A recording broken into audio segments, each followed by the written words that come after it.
Now, losing your star center sucks. But if there's one team to get through, it's Kansas State. What's up, guys? We're back talking K-State. We're talking K-State women's basketball today. If you guys didn't hear the news from the Arizona State game, Ayoka Lee left during the game and during the second quarter, I believe, and she apparently re-aggravated a foot injury. According to Coach Mittie, it's not a one or 2 week injury. She's going to be out for a while. If I were to speculate, I'm not speculating, man, but if we're speculating right here, it sounds like she'll be back for the end of the season. So I'm guessing Big 12 tournament March Madness time. Hopefully that's when she comes back. But yeah, she's going to be gone for a little while, and it's tough. It's tough when you lose your star center, when your team revolves around the star center, when you run a 4 guards, 1 center type of offense. Yeah, it sucks. Ayoka Lee dominated the paint. She was a free bucket on offense. Yeah, losing her is going to hurt. But it's not the first time K-State has lost her. And if anyone is prepared for this moment, for losing their star center, it's Kansas State at this point. Kansas State, Ayoka Lee's done a lot of great things. She's a great player. Really, I mean, the fact that she came back again this season just speaks to her commitment to the Cats and this team and how much she wants to win.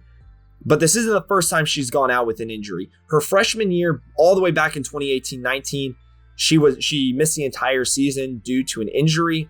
In 22 and 23, she missed the entire season due to a surgery she had in September before the season began. And then last season, she was gone for about 4 weeks. I believe it was another surgery. It was a much more minor surgery, obviously not season ending because she was there for the beginning of the season. She actually played the Texas game injured, and then she had the surgery done. And then she didn't come back until the end of the season. She came back for the last few regular season games, and then for the Big 12 tournament and for March Madness, which was great. But yeah, this isn't the first time Ayoka Lee has been out of the game due to an injury. But again, if there's any team prepared for it, it's K-State, and we're going to get into why. First of all, let me just tell y'all for a frame of reference, Ayoka Lee has not seen the floor a whole lot this year, especially for a starter. Now, this is partially because K-State has just been blowing teams out, especially in the non-con. That's a lot of the reason why. But I'm guessing it was also limiting her play just to not re-aggravate any injuries or whatever, which obviously that still happened and it sucks. But I'm guessing that's a lot of reason why. To give you a frame of reference, Ayoka Lee has played less than 2 quarters a game. She right now she averages 19.1 minutes per game. And if you want another frame of reference, Taryn Sides, who is not a starter, maybe she started 1 or 2 games, but she's played in 19 of the 20 of them. She plays more minutes on average, and she's almost always coming off the bench. I believe she has not started a game yet. Someone correct me if I'm wrong, but she plays 23 minutes a game, which is about 4 more than Ayoka, if you can do the math. I got you with the math, though. I got you. But yeah, that's just giving you a frame of reference that Ayoka Lee has not seen the floor a whole lot this season. So if anyone's prepared for this moment, it's K-State. And again, this team is very, very, very similar to last season's team. The only player who had, a lot of minutes or started or whatever is Gabby Gregory. That's the only player that's missing. So this team is very similar to last season's team. And after watching last season, I can tell you guys what's probably going to happen, but I can also tell you there's 2 new factors. They're both transfers. One of them you already know in Tamyra Poindexter. She's a great player. She's been starting most of these games. She's gotten a lot of points. She's from Tulsa. Great player. Maybe she'll take a little bit of that role, but I think the main one's going to be the other transfer, and we'll talk about that in a second. But first of all, I'll give you a little recap of what happened last season. So the main people who took Ayoka Lee's minutes were Sanchez, Maupin, and a little bit of Lester. You had like a 3 rotation there. From the games I saw, Maupin was the one who played the most like Lee, and by that I mean, being in the center, in the paint, dominating, playing defense, but being like a designated paint player. She's listed as a forward, but I think she's the one who played the most like a center of the 3. And given K-State athletics, the women's basketball Instagram post the other night, I have a feeling that she's probably going to be the main one scooping up Lee's minutes. She's a junior now. She also did this her freshman year.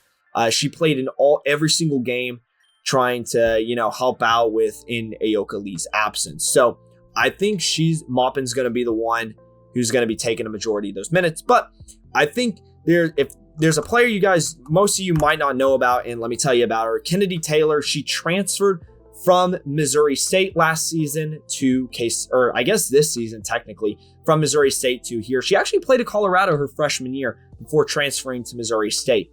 And then she played Missouri State her sophomore and junior year. She's now at her senior year, true senior year, I believe. And now she's, with K-State, and it's great. And my understanding is a lot of the reason that K-State brought her on is, in case this happened, in case Lee got injured. She and you want to know her from her playing at Colorado and from Missouri State, but she's actually a Kansas player. She came from Shawnee Mission, and she was ranked the number 2 player coming out of Kansas, and that's according to PrepGirlsHoops.com. So, damn good ball player, obviously. So she hasn't gone a whole lot of minutes this year. She's only averaging 11.9 minutes. So, not getting a huge scoop share of the court. I don't know however you want to say it. But she's averaging about 6 points a game, 5 rebounds, which that's really good to see. She actually has the most rebounds on the team after Lee, obviously. She has about 0.3 assists, which is about what Lee has, 0.4 steals. I think the biggest difference between the two of them is, the points, obviously. Even if you average out their points, Taylor still has, I think it's about 11, 12 points compared to Ayoka's 16. The blocks, I think, is the biggest one. No one comes close to Ayoka in blocks. Lee averages 2.3 blocks per game. The next closest is Poindexter and Sundell with 1 apiece.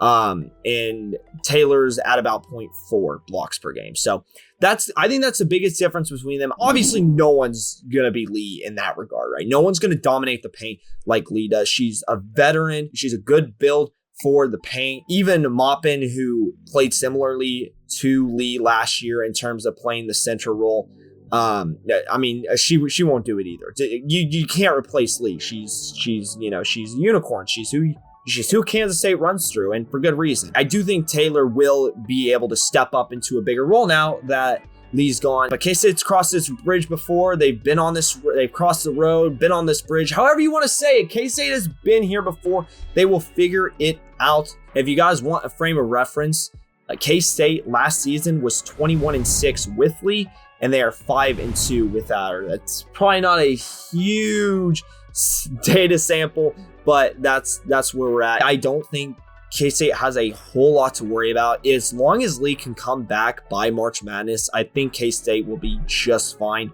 I even speculate if K-State would drop out of hosting the first and second round of the NCAA tournament, this is why this is a big deal. I should probably have started with this. If you aren't familiar with women's basketball, the top 4 seeds, they host the first 2 rounds of March Madness. So normally an injury like this wouldn't be a big deal because Kansas State's not going to fall apart.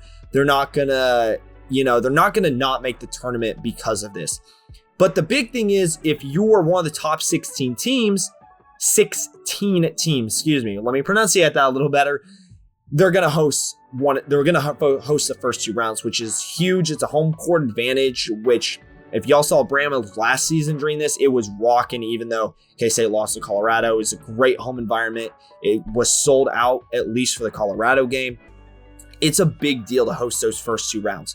And I even speculate that if K-State will even drop out of that. And personally, I don't think they will. Again, they dealt with this before. They're used to it. They have even more players to work with now in the paint with Ayoka Lee's absence.